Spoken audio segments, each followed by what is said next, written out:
뉴스 시작합니다. 김윤수입니다. 북한이 세계 안보 지형을 뒤흔들고 있습니다.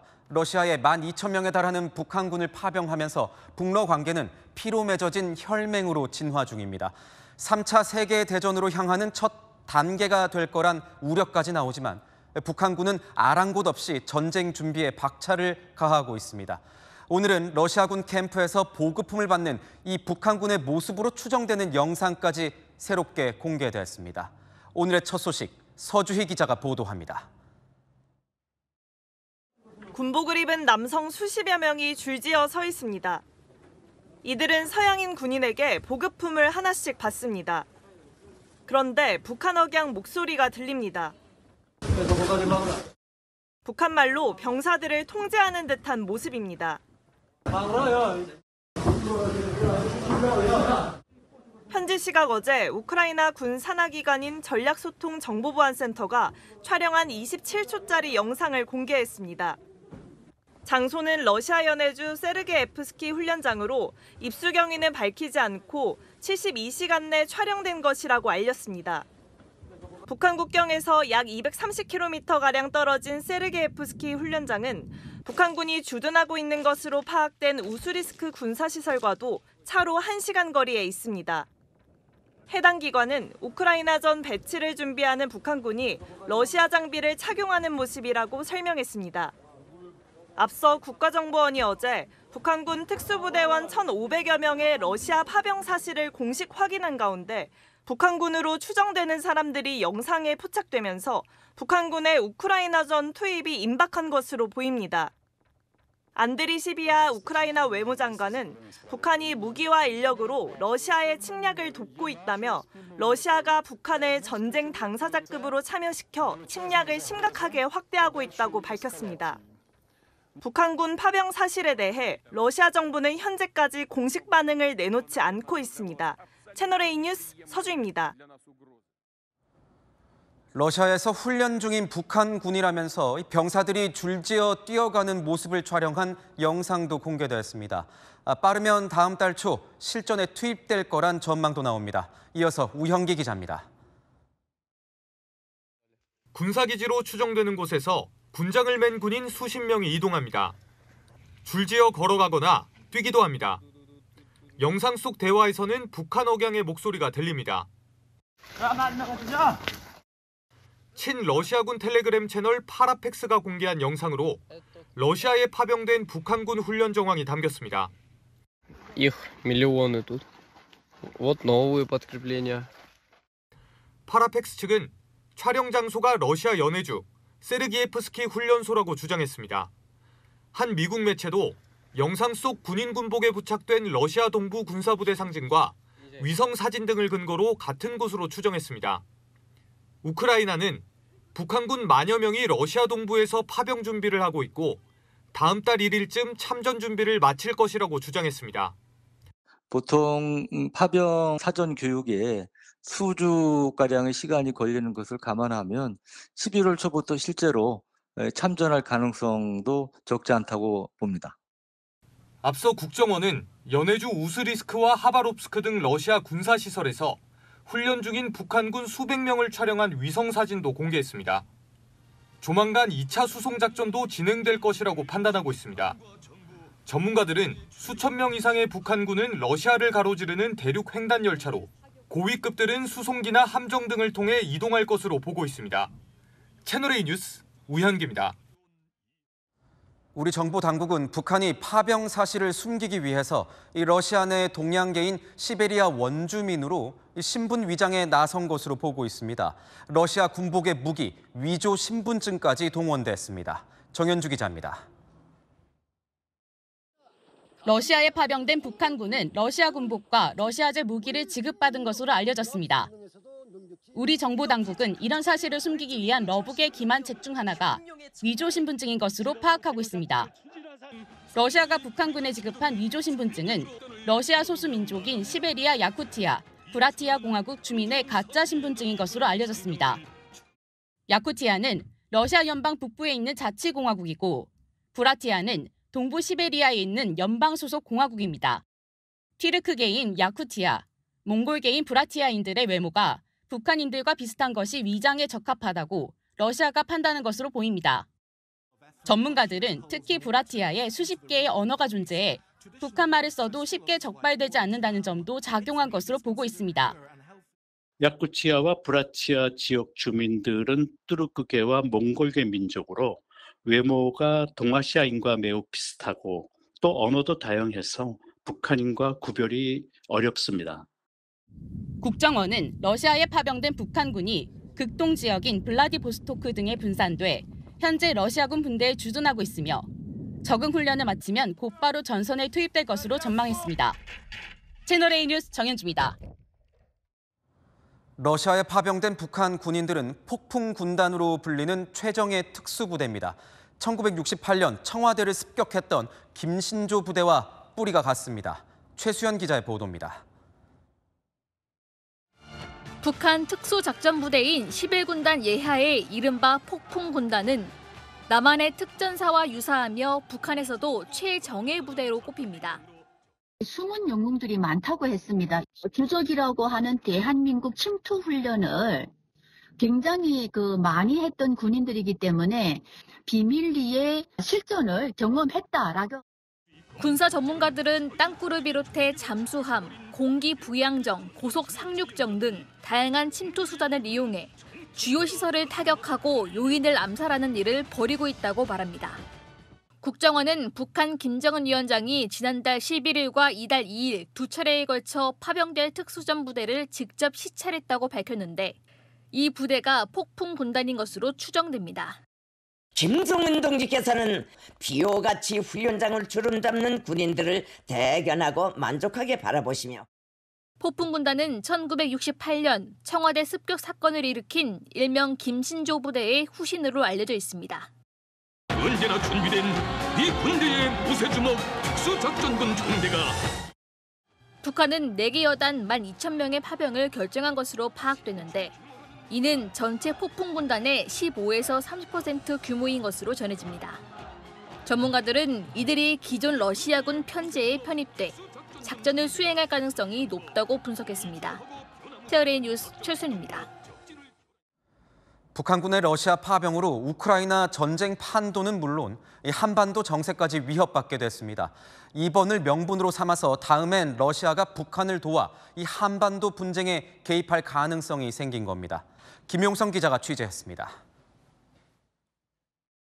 러북 관계의 전환점이 된 것은 올해 6월 김정은 북한 국무위원장과 블라디미르 푸틴 러시아 대통령이 체결한 포괄적 전략 동반자 관계 조약입니다. 핵심은 조약 4조로 한쪽이 무력 침공을 받으면 다른 한쪽이 지체 없이 모든 수단으로 군사 및 기타 원조를 제공한다는 내용입니다. 이번 북한의 러시아 파병 역시 이를 근거로 이루어진 겁니다. Подписанный сегодня договор о всеобъемлющем партнерстве предусматривает в том числе оказание взаимной помощи в случае агрессии против одного из участников этого документа. 북한이 무기 제공을 넘어 전방에 군까지 투입해 러북은 피를 나눈 형제, 즉 혈맹 관계로 나아가고 있음을 시사했습니다. 전문가들은 남북 간 무력 충돌 발생 시 반대로 북한이 러시아에 한반도 파병을 요청할 수 있는 명분이 만들어졌다며 우려합니다. 한반도 지역에서의 군사활동이 강화된다거나 한국이나 우리 동맹에 군사적인 위협을 가한다거나 이것들이 실질적으로 앞으로 전개될 가능성이 커졌다. 참전 가능성뿐 아니라 북한의 대남 도발 수위도 올라갈 전망입니다. 러시아는 파병에 대한 보답으로 북한의 ICBM 재진입 기술이나 군사정찰 위성 기술 등 북한이 취약한 핵심 군사 기술을 지원할 가능성이 큽니다. 채널A 뉴스 김용성입니다. 이렇게 우리 정부가 북한의 참전을 공식 확인하자 북한은 하루 뒤 무인기 이슈를 들고 나왔습니다. 평양에서 발견한 무인기 잔해라면서 사진을 공개했습니다. 우리 군이 운용하는 기종과 똑같다고 주장을 했는데 이에 대해서 우리 군은 대꾸할 가치도 없다고 일축했습니다. 조민기 기자의 보도입니다. 흰색 기체가 나뭇가지에 뒤엉킨 채 매달려 있습니다. 북한이 지난 13일 평양 서포 일동에서 발견한 무인기 잔해라며 공개한 사진입니다. 이 무인기 잔해에 대해 대한민국발 무인기라는 것이 과학적으로 확정됐다고 밝혔습니다. 한국 군부 깡패들의 중대 주권 침해 도발 사건이 결정적 물증의 확보와 그에 대한 객관적이며 과학적인 수사를 통해 명백히 확정되었다고.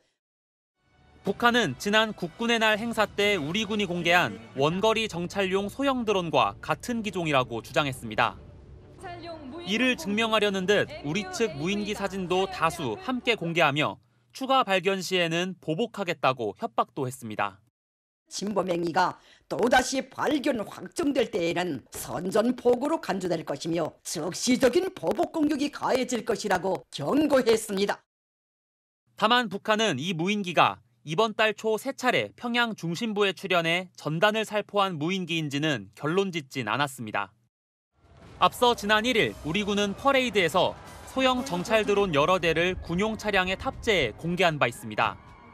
2020년 도입한 소형 무인기는 평양을 방문한 뒤 복귀할 수 있는 비행 능력은 갖춘 것으로 전해졌지만 북측이 공개한 무인기 자체가 실체가 있는지 우리 무인기와 일치하는지 여부는 확인된 바 없습니다.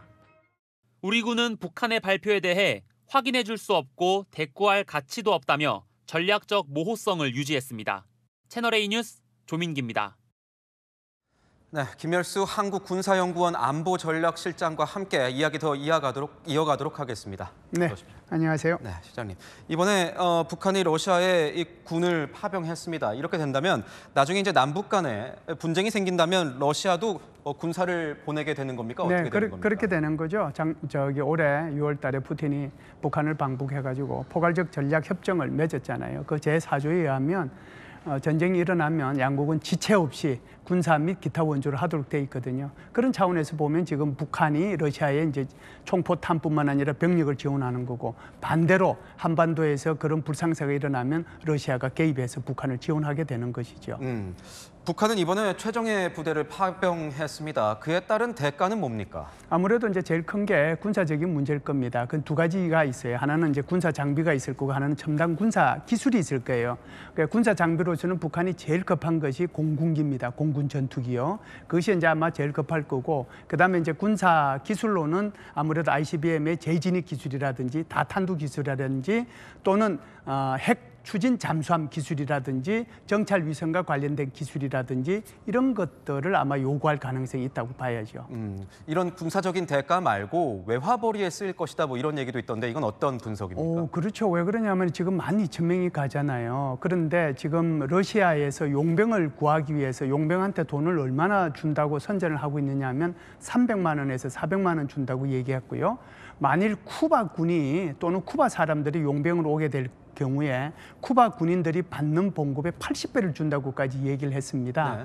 그렇다라고 하면 적어도 300만 원, 400만 원이면 그 돈이 작은 돈이 아니잖아요.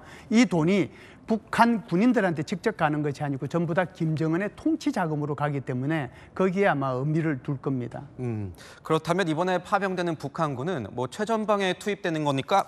아니면은 뭐 무기 관리 같이 이렇게 후방에서 이렇게 전선에 투입하게 되는 겁니까? 지금 12,000명이 가는데요. 12,000명이 전부 다 폭풍 군단의 소속일 수도 있고, 제가 볼 때는 이제 함흥과 청진에서 나누어 간 거를 보면 아무래도 폭풍 군단에서 이제 한 1개 여단 정도가 가고 또 나머지는 이제 정규 사단이 갔을 수도 있다라고 봐요. 왜 그러냐면 이번에 공개한 영상을 보면 북한군 2개 대대가 전차 훈련하는 것을 공개를 했거든요. 러시아에서. 네. 그렇다라고 하면은 폭풍 군단에는 전차가 있을 필요가 없어요. 특수준 부대이기 때문에.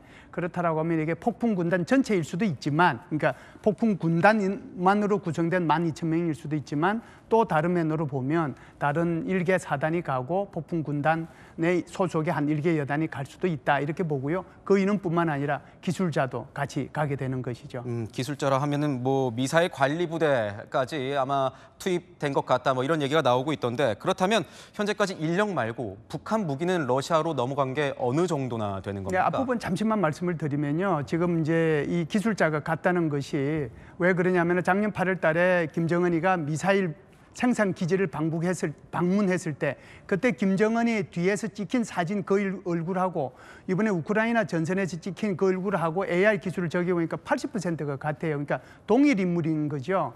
이제 유행가에서 나오는 네가 왜 거기서 나와라고 하는 것이 딱 들어맞는 그런 거라고 볼 수가 있고요. 전체적으로 보면은 컨테이너 13,000대가 갔습니다. 그러면은 이것을 152mm 포탄으로 따지면 한 600만 발, 122mm 포탄으로 따지면 100만 발. 그런데 기본적으로는 요것만 가지는 않았을 거고 총포탄이 같이 갔을 거라고 생각을 합니다. 실장님, 저는 이 부분도 굉장히 궁금합니다. 오늘 공개된 이 무인기 문제인데 북한이 전격적으로 공개를 했습니다. 근데 공개한 시점이 저희가 파병 사실을 대대적으로 보도한 이후 그 다음 날 했다는 겁니다. 이 시점에도 어떤 의미가 있을까요? 예, 북한이 이제 파병한 것은 이제 인민일보에 안 났거든요. 그런데 이제 지금 말씀하신 것처럼 무인기 사건은 냈단 말이죠. 그런데 이 무인기 사건은 전 세계에 이제 타전이 되고 또 파병도 타전이 되니까 여기에 대한 맞대응 성격으로 아마 파병에 대한 이게 전체적인 분위기를 좀 다운시키기 위해서 이런 무인기를 이렇게 내놓지 않았는가 이렇게 봅니다. 네, 알겠습니다. 지금까지 김열수 실장이었습니다. 고맙습니다. 감사합니다. 문재인 전 대통령의 딸 문다혜 씨를 둘러싼 의혹이 추가로 터져 나왔습니다. 이번엔 제주에서 불법 숙박업을 했다는 의혹이 불거져서 경찰 수사를 받고 있습니다. 전 남편 특혜 채용 의혹에 음주운전 혐의까지 한 번에 3가지 사건으로 수사를 받게 됐습니다. 권경문 기자입니다. 문다혜 씨 소유로 돼 있는 제주 한림읍 협재리의 한 주택입니다. 지난달 초 이곳에서 불법 숙박업이 이뤄졌다는 국민신문고 민원이 제기됐고 제주시는 제주자치경찰단에 수사를 의뢰했습니다. 현행법상 신고를 하지 않고 숙박업을 하면 처벌될 수 있습니다. 경찰은 문 씨가 주택을 공유 숙소 서비스에 올려 임대 수익을 거뒀다는 의혹에 대해 사실관계를 확인할 예정입니다. 문 씨가 이 주택을 보유한 사실은 지난 8월 검찰이 압수수색을 하면서 알려졌습니다. 이 주택은 원래 문재인 전 대통령의 지인 송기인 신부 소유였습니다. 문다혜 씨는 2022년 3억 8천만 원에 이 주택을 매입한 걸로 알려졌습니다. 문재인 전 대통령 뇌물수수 혐의를 수사하는 검찰은 압수물 분석이 끝나면 다혜 씨를 소환 조사할 계획입니다. 문다혜 씨는 어제 음주운전 혐의로도 서울 용산경찰서 조사를 받았습니다. 제주자치경찰단, 전주지방검찰청, 서울 용산경찰서까지 총 3곳에서 수사를 받고 있는 겁니다. 혐의는 전부 다 인정하셨나요? 문 씨는 경찰 조사에서 음주운전과 교통법규 위반 혐의와 관련해 혐의를 대부분 인정한 걸로 알려졌습니다. 음주운전으로 사람을 다치게 한 혐의가 적용될지가 관건이었는데 문 씨는 피해자와 경찰 조사 전 이미 합의를 마쳤습니다. 채널A 뉴스 권경문입니다. 전현직 서울중앙지검장이 충돌했습니다. 민주당 의원이 된 이성윤 전 지검장이 검찰의 김건희 여사 사건 처리를 두고 지적을 이어가자 이창수 현 지검장이 참지 않고 반발한 겁니다. 남영주 기자입니다. 민주당은 검찰이 김건희 여사 수사가 아니라 변호를 했다며 비판했습니다. 아침부터 계속 지금 국감을 보고 있는데 후배님들 정말 제가 부끄럽습니다. 다른 질의에 크게 반응하지 않던 이창수 서울중앙지검장은 검사 출신 이성윤 의원의 지적엔 반문합니다. 제가 사건을 제대로 처리했다는데 왜 자꾸 부끄럽다고 얘기를 하십니까? 이성윤 의원은 2020년 1월부터 이듬해 6월까지 서울중앙지검장으로 재직하며 도이치모터스 수사를 지휘했습니다.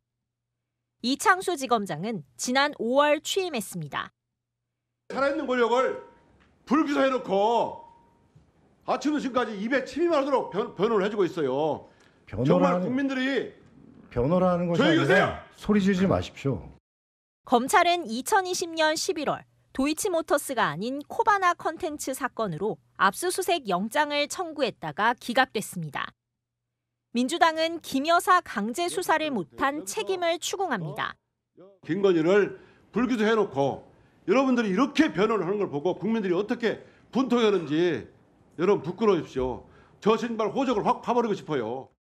반면 검찰은 수사 초기 압수수색에 실패한 건 문재인 정부 때였다고 반발합니다. 21년에 이성윤 의원이 검사장 하실 때 이 사건 코바나 컨텐츠 영장 기각됐건 기억하시는지 모르겠습니다. 그 부분은 좀 해명을 해주셨으면 좋겠습니다. 당신이 나한테 질문 왔어? 감사 받습니다. 기강가이나 감사하고 처음 받습니다. 민주당이 검찰총장 탄핵을 거론하는 가운데 21일 대검찰청 국정감사에서도 김 여사 사건 공방이 이어질 전망입니다. 채널A 뉴스 남영주입니다. 이스라엘이 하마스의 1인자 신와르를 사살한 것에 대한 보복의 시작일까요? 레바논에서 날아온 드론이 네타냐후 이스라엘 총리의 자택을 공격했습니다. 정성원 기자입니다. 드론 한 대가 빠른 속도로 날아갑니다. 또 다른 영상에서는 드론 한 대가 주변 헬기를 제치고 비행하고 곧이어 사이렌이 울립니다.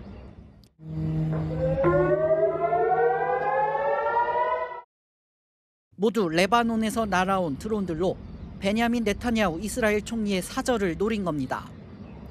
현지 시각 오늘 이스라엘의 북쪽 카이사레아 지역에 위치한 네타냐후 이스라엘 총리의 자택이 드론 공격을 받았다고 현지 매체들이 보도했습니다. 이스라엘군은 레바논에서 드론 3대가 날라왔고 이 중 한 대는 네타냐후 총리의 자택을 타격했다고 밝혔습니다. 나머지 2대는 격추했다고 덧붙였습니다. Bring you some breaking news. One projectile hit a building in the northern city of Caesarea, and that is where Prime Minister Benjamin Netanyahu has a residence.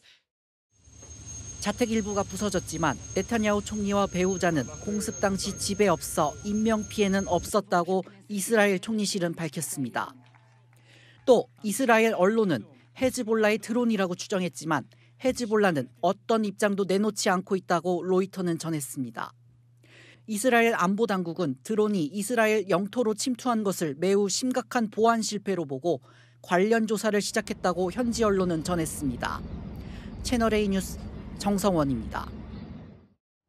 미국 대선이 17일 앞으로 다가왔습니다. 고전 중이던 트럼프 전 대통령이 해리스 부통령을 역전했다는 분석들이 나오면서 해리스의 발언이 점점 거칠어지고 있습니다. 뉴욕에서 조아라 특파원이 전합니다. 카멀라 해리스 민주당 대선 후보가 현지 시간 어제 경합주 미시간을 사흘 만에 다시 찾았습니다.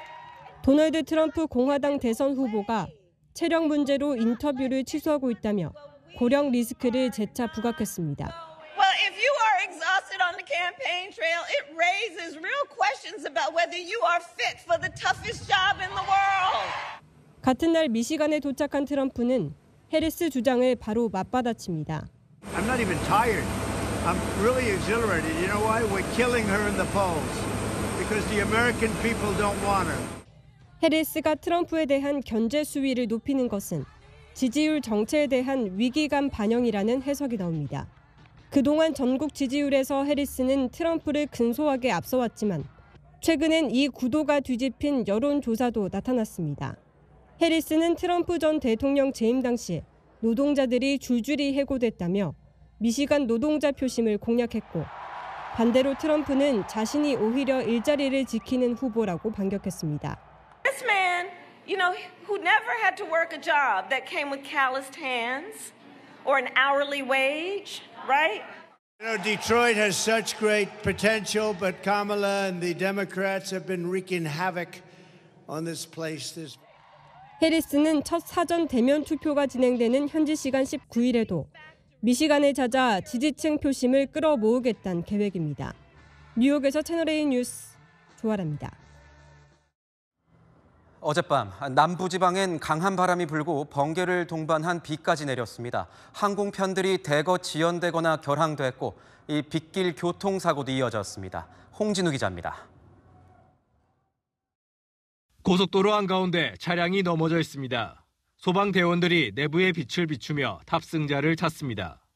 중앙 분리대를 들이받고 넘어지는 사고로 40대 운전자가 중상을 입었습니다. 경찰은 빗길에 미끄러져 난 사고로 보고 있습니다. 비가 오고 있었습니다, 당시에. 진출을 못한 상태라서 사고 경위는 지금 조사 중입니다. 비행기에서 승객들이 내리지 못하고 우왕좌왕합니다. 중국에서 출발해 김해 공항에 도착 예정이던 항공기입니다. 어제 오후 5시쯤 도착 예정이었지만 악천후 탓에 착륙을 못했고 인천국제공항으로 기술을 돌렸습니다. 기내에서 3시간가량 대기한 끝에 밤 10시 40분이 돼서야 김해 공항에 내렸습니다. 기상이 얼마나 안 좋아서 그런가 싶어서 이제 저는 좀 많이 놀랐는데 기상이 문제를 할지 아무도 모르는데 무작정 그냥 기다리나 무작정. 항공사 측은 다수 항공기들이 악천후로 지연 또는 회항한 상황이었다고 설명했습니다. 이후에도 김해 공항에서 낙뢰와 정체 심화로 대기 시간이 더 길어졌다고 해명했습니다.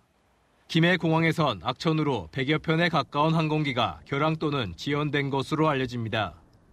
밤사이 호특보가 발효된 부산에선 건물 외벽이 무너져 주차된 차량을 덮치는가 하면 현수막이 찢어지고 도로가 침수되는 등 21건의 피해 신고가 접수됐습니다. 113mm의 비가 내린 울산에도 도로가 침수되고 차량이 고립되는 사고가 잇따랐습니다.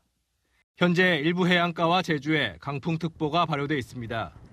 기상청은 순간적으로 초속 20m가 넘는 강한 바람이 불 수 있다며 주의를 당부했습니다. 채널A 뉴스 홍진우입니다. 헤어지자는 여자친구를 둔기로 폭행하고 차로 납치한 뒤 도주한 남성이 붙잡혔습니다. 이 남성이 한눈을 판 사이 기지를 발휘해서 위기를 모면했습니다. 송정현 기자의 단독 보도입니다. 지난 15일 이른 새벽 30대 남성이 여성의 손을 잡고 오피스텔 주차장으로 향합니다. 이후 주차장에서 흰색 승용차 한 대가 나와 어디론가 향합니다. 두 사람은 연인 사이였는데 여성이 헤어지자고 하자 둔기로 폭행한 뒤 차에 태운 겁니다. 남성은 여성을 데리고 경기 오산시 고속도로 졸음쉼터까지 약 4시간을 달렸습니다. 여성에게는 휴대전화도 없었습니다. 피해 여성은 이곳 졸음쉼터에서 화장실에 가고 싶다고 하며 빠져나온 뒤 인근 행인에게 부탁해 경찰에 신고했습니다. 남성은 그대로 도주했고 얼굴에 중상을 입은 여성은 곧바로 병원으로 이송됐습니다. 남성은 신고 후 약 15시간 뒤에야 집으로 돌아왔고 잠복 중이던 경찰들이 남성을 발견하고 긴급 체포했습니다. 경찰 조사에서 남성은 고향인 군산에 다녀왔다고 진술한 것으로 전해졌습니다. 남성은 어젯밤 감금과 특수폭행 혐의로 구속됐고 경찰은 구체적인 범행 경위를 조사하고 있습니다. 채널A 뉴스 송정현입니다. 나들이 하기 좋은 선선한 가을날 서울 한강변에는 벌레주의보가 떨어졌습니다. 대표적 해충인 미국 흰 불나방 유충이 기승을 부리는 건데 인체에도 해롭습니다. 김민환 기자입니다. 나무와 숲풀은 기본이고 공원 테이블과 의자까지 손가락 한마디 길이의 하얀 털이 수북한 벌레가 기어다닙니다. 송충이처럼 생긴 이 벌레는 미국 흰 불나방의 유충으로 서울 한강공원까지 점령한 겁니다. 보자마자 너무 징그러워가지고 들어가기가 너무 힘들어요. 나무 밑에 지나가다가 혹시 제 머리에 떨어지지 않을까. 취재 기자의 어깨에도 어느새 떨어져 앉아 있습니다. 이들은 보통 1년에 2번 부화하는데 올해 9월까지도 따뜻한 기온이 이어지면서 개체 수가 많아졌습니다. 적어도 한 20도 이하로 내려가야 되죠. 2사이클이면 적당히 조절이 돼서 그냥 그대로 끝났을 텐데 이게 한 사이클이 더 돌다 보니까 몇 배가 더 늘어난 거잖아요. 잎을 갉아먹고 사는 해충으로 나무를 고사시키고 사람에 닿으면 피부염도 일으키는 탓에 방역이 매우 중요합니다. 서울시가 방제 작업을 하고 있지만 이미 확산돼 완전 퇴치가 쉽지 않습니다. 채널A 뉴스 김민환입니다. 속초 대포항이 시끄럽습니다. 지역 어민들이 이 유람선 취항에 반대하면서 갈등을 빚고 있습니다. 강경모 기자입니다. 어선들이 항구 입구를 막았습니다. 고깔 모양의 부표도 떠 있습니다. 건너편에 보이는 유람선이 들어오는 걸 막는 겁니다. 대치는 밤늦게까지 이어집니다. 대포항 곳곳에는 관광 유람선 운영을 반대하는 현수막이 걸려 있습니다. 한 업체가 대포항으로 가는 742톤급 유람선을 운영하겠다며 지난 5월 항구 사용 허가를 받은 게 발단이 됐습니다. 어민들은 유람선이 들어오기엔 항구 수심이 얕다며 반대하고 있습니다. 기준도 맞지도 않고 배가 수심이 낮아가지고 자초가 됐다 그러면 어민들이 제일 피해보고 그래가지고 제일 반대하는 거죠. 반면 업체 측은 정박엔 문제없다고 반박합니다. 일부 어민들이 부두에 불법 시설물을 설치해놨다고도 주장합니다. 이 선박에 들어가는 급유라든가 운영비가 지금 같은 경우 한 달에 한 1억 5천 정도가 지금 나가고 있습니다. 멍게 사업자들도 그곳에다가 불법 시설물을 잔뜩 갖다 놓고 입항을 방해하고 있습니다. 속초시가 중재에 나섰지만 이견은 좁혀지지 않고 있습니다. 이런 가운데 속초시는 부두에 설치된 작업장을 다음 달 철거하겠다고 나섰고 어민들은 유람선의 부두 사용 허가 취소 소송으로 맞서며 상황은 꼬여가고 있습니다. 개고 기간은 10일까지이긴 한데 빠른 시일 내에 조치를 해야겠죠. 대집행한다 해서 배가 들어올 수 있다 이거는 아니고. 업체 측은 유람선 입항을 다시 시도한다는 입장이어서 충돌도 우려됩니다. 채널A 뉴스 강경모입니다. 재판을 받는 피고인들은 재판부에 반성문을 제출하곤 합니다. 진심이 담긴 경우도 있겠지만 형량을 깎아보려는 의도도 적지 않습니다. 그러다 보니 돈을 받고 반성문을 대신 써주는 이 대필 업체가 성행 중입니다. 사건 현장 360 강보인 기자입니다.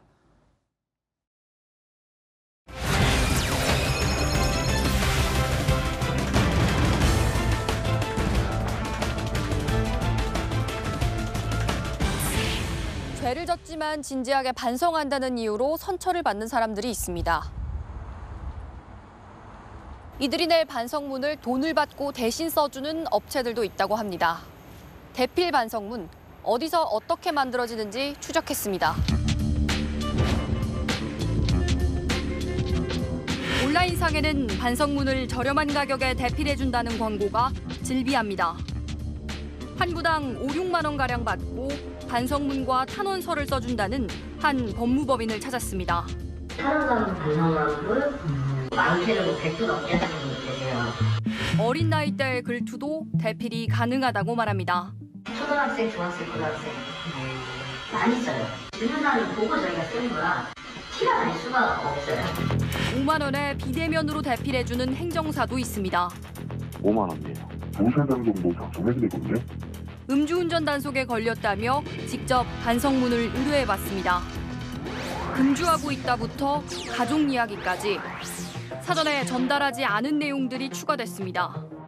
글씨가 예쁘지 않더라도 자필로 옮겨 적어 제출하라는 안내도 함께 왔습니다.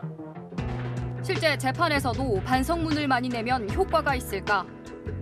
반성문 제출만으로는 당연히 이제 진짜 반성으로 보기는 어렵다는 거고, 반성문을 만약에 이제 전혀 안 낸다 이러면 이제 그 판사님 입장에서는 이제 다른 사건에는 반성문이 많이 들어올 거 아니에요. 판결문에 좀 적시되지 않는 좀 부정적인 요소로 고려될 수가 있어서. 한 법무법인은 반성문을 대신 써주겠다고 홍보하다가 품위유지 위반으로 징계 절차가 진행 중입니다. 징계를 감수하면서 반성문 대필을 홍보하고 써주는 변호사가 늘고 있는 건 결국 돈 때문입니다. 결국은 이제 수임 목적인 거예요. 반성문을 알아서 써준다 이렇게 되면 이제 수임 단계에서 당연히 이제 도움이 되는 거고. 반성도 돈으로 사고 파는 시대가 됐다는 지적이 나옵니다. 사건 현장 360 강보인입니다. 모레 있을 윤석열 대통령과 한동훈 대표의 만남은 결국 독대가 아닌 대통령 비서실장이 배석하는 2대1 면담으로 잡혔습니다. 하지만 한 대표 측은 정진석 비서실장은 배석할 뿐 논의에 참여하지 않는다면서 다른 해석을 내놨습니다. 만약 성과도 있고 분위기도 좋다면 만찬으로 이어질 수도 있다는데 가능성은 미지수입니다. 홍지은 기자입니다. 한동훈 국민의힘 대표 측은 모레 예정된 윤석열 대통령과의 만남에서 배석자를 개의치 않고 할 말을 다 하겠다는 방침입니다. 정진석 대통령 비서실장은 배석자일 뿐 논의에 참여하는 주체가 아니란 겁니다. 어제 대통령실에서 정 실장 배석 의사를 타진하자 친한계 핵심 인사들 사이에서도 의견이 엇갈린 것으로 전해집니다. 박정하 당대표 비서실장까지 포함한 2대2 회동 아이디어도 나왔지만 대통령실이 난색을 보였고 결국 2대1 면담이 됐다는 후문입니다. 한동훈 대표는 최근 측근들에게 대통령과 차별화할 생각 없다, 옳은 말을 할 생각이라고 여러 차례 강조했는데 김건희 여사 활동 중단 등 분명한 쇄신 요구를 할 것으로 전해집니다. 김 여사 관련 대통령실 인적 쇄신 반드시 그리고 시급하게 필요합니다. 김 여사가 대선 당시 약속한 대로 대화 활동 중단해야 합니다. 친한계 핵심 관계자는 공개 활동을 자제했던 권양숙 여사 사례처럼 가야 한다며 여사 가이드라인을 만들어 공개 활동 제한을 둘 필요가 있다고 했습니다. 윤 대통령과 한 대표의 만남이 모레 오후 4시 반에 잡힌 것은 차담에 이어 분위기가 좋으면 만찬으로 이어질 가능성도 염두에 두고 있는 것으로 전해졌습니다. 다만 대통령실 측은 현재 정해진 것은 없다고 덧붙였습니다. 채널A 뉴스 홍지은입니다. 네, 여랑야랑 시작하겠습니다. 정치부 안보겸 기자 나왔습니다. 첫 번째 주제 보겠습니다. 네, 한동훈 국민의힘 대표가 보이고 또 숫자 1이 보입니다. 이건 무슨 의미입니까? 바로 2대 1입니다. 바로 조금 전 리포트에서도 보셨겠지만요. 모레 윤 대통령과 한동훈 대표의 면담에 정진석 대통령 비서실장이 함께합니다. 한동훈 대표는 독대를 요청하지 않았습니까? 맞습니다. 대통령실이 비서실장 배석을 요청했는데요. 당정이 함께 챙겨야 할 사안을 비서실장이 함께 앉아 바로 챙길 수 있게 하기 위해서 이런 설명이었습니다. 다만 이를 두고 윤 대통령과 한 대표의 최근 냉랭한 관계가 반영된 게 아니냐는 해석이 나왔습니다. 일단 성사는 됐는데 빈손이면 어쩌나 벌써 우려가 나오던데요. 맞습니다. 겨우 만났는데 성과가 없으면 오히려 더 갈등만 부각되기도 하는데요. 역대 대통령과 여당 대표의 독대는 정치 흐름을 바꿔놓기도 했거든요.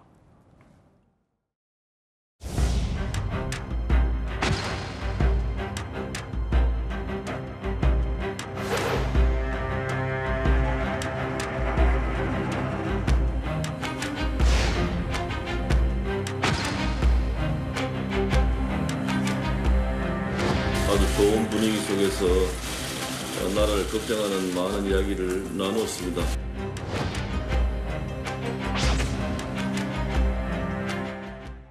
네, 독대 때문만은 아니겠지만 결과는 달랐군요. 만나서 대화한다고 끝나는 게 아니다, 이런 뜻인 거죠? 맞습니다. 친한계 인사들 이명박 전 대통령과 박근혜 전 대통령의 독대를 많이 언급하는데요. 친이계, 친박계 사이가 정말 안 좋았는데 당시 양 계파 수장이 긴밀하게 소통하는 모습을 보이자 총선 승리에 정권 재창출까지 성공한 거라고요. 거기에 공교롭게도 당시 이명박, 박근혜 독대 조율을 한 인사, 바로 당시 정무수석이었던 현재 대통령 비서실장인 정진석 실장이거든요. 윤 대통령과 한 대표 얼마나 허심탄회한 대화를 할지, 김건희 여사 문제 등에서 성과를 낼지가 관건입니다. 네, 모레 만남 지켜보시죠. 다음 주제 보겠습니다.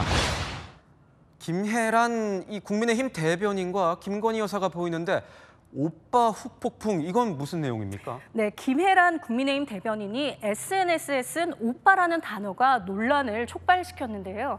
김 대변인 결혼 20주년 사진을 올리며 남편 이야기를 썼는데요. 마지막 문장 괄호 안에 이때 오빠는 우리 집에서 20년째 뒹굴거리는 배 나온 오빠입니다. 이 문장이 논란이 됐습니다. 그러니까 이 명태균 씨가 공개한 이 김건희 여사와 주고받았다는 그 메시지 때문인 것 같은데요. 맞습니까? 네, 그렇죠. 명 씨가 공개한 메시지에 김 여사가 쓴 오빠가 누구냐 논란이 됐었죠. 윤 대통령을 가리키는 게 아니냐 논란됐다가 친오빠인 걸로 정리가 됐습니다. 국민의힘 지지자들 김 여사를 조롱한 것이 아니냐며 비난 댓글과 문자 폭탄을 쏟아내고 있는 겁니다.